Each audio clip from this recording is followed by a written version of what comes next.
I have had many conversations with extremely right-wing people, even some that eventually turned out to be Nazis, and managed to effectively communicate to them, hey, I'm not trying to attack you or your views. I just want you to listen to me and what I'm saying. And I want you to understand that what I'm saying has validity just because I'm a human being and my opinion matters the same as yours. It is very stressful to talk to hardcore right-wing people. And if you are, just as a preface, be careful. Because obviously, you're always scared that they might do something to hurt you, but if they don't, you've been on edge for that long. You need to take yourself out, like on a sweet treat date or something after that to calm your body down. You need to do something that'll help your fight and flight reflexes and stuff. But especially in communication, I found that it was very helpful to be on the same eye level as somebody. At one point, I was sitting at a table and somebody came up to me to start talking. And after a while, I was like, would you be okay if I stood up? Because I'm looking up at you and this is uncomfortable for my neck. But really, I didn't like the fact that he was looking down on me, but I didn't say it that way. So I stood up, making it clear that I was gonna stand up so it didn't seem like I was trying to fight him. And we just kept talking. And in this specific instance, this is just a guy who is like, I don't understand why you're against guns. I love guns, blah, blah, blah. My kids, I make them play with toy guns. When they play with toy guns, I make sure that they know that they're not, it's not toys. They're dangerous. And it's not, I'm like, that's what we're looking for.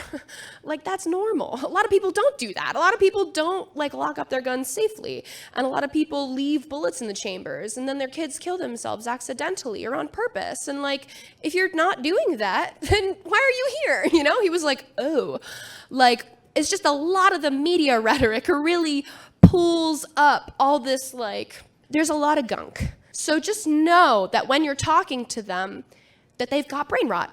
And it's important to be patient and know that where they're coming from is the land of nonsense. So you kind of have to meet them there.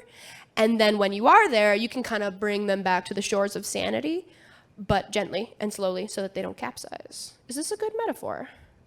Cool. So making sure that you don't get lost in the gunk as well. If they start saying things like this one kid once was like, well, what about in this scenario where I'm like, oh, the scenario that you are naming is fake. It is impossible to happen. You just want this person in this scenario to have a gun so that you can prove me wrong, so that everybody can have guns. But that scenario you're naming is you're just getting more and more specific. Well, what about this? Or what about that? The playing devil's advocate thing. It's important to ground the conversation in reality and be like, okay, but at the end of the day, I still have to go to sleep at night, and this is what I think about when I go to sleep. At the end of the day, I still have to feed myself, and this is what I think about when I go to the store. I am a human being just like you. What are your basic needs? Literally the day-to-day basic needs. Those are mine. We have those in common. If you can establish something in common with the person you're talking to, it'll help them get out of the gunk a little faster too, because they'll see you as a human being and entertain your thoughts more so. They'll think you're less of a pawn from the blue liberal media and think of you as a person. If you're like, oh yeah, I went to school right down the road from here, they'll be like, whoa, so did I. If you can connect with them on that. A lot of people are very, very ill prepared. They're ill educated on stuff. And if you just give them the basic information, they are like, why have I been thinking this way for so long?